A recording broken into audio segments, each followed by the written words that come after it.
స్వస్థపరిచే దేవుడు. ఇది చదువుకోండి.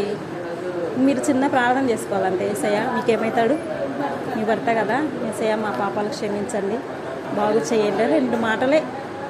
ఏమైనా బంగారు వెండి ఏం అడగదు, 2 మాటలు అడుగుతాడు అంతే. ఆయన అడిగితే చాలా చిన్న ప్రార్థన చేసుకోండి. ఆయన కూడా చేసుకున్నాను, యేసయ్య మా పాపాలు క్షమించి మమ్మల్ని బాగు చేయండి అని. ఆయన మన కోసమే రక్తం కార్చినాడు సిలువలో, మన కోసమే శిక్ష పొందినాడు.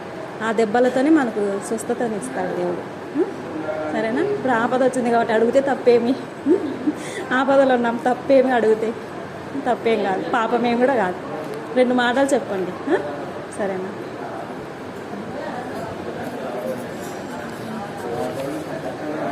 యేసు ప్రభువుని నమ్ముకొని ప్రార్థన చేసుకోండి, బాగా అవుతుంది అన్నకి. నా కొడుకు కూడా ఇట్లనే బ్రెయిన్ ట్యూమర్ వచ్చి చనిపోయే స్థితిలో ఉంటే దేవుడు బ్రతికించినాడు. ఇప్పుడు లక్షణంగా జాబ్ చేసుకుంటున్నాడు.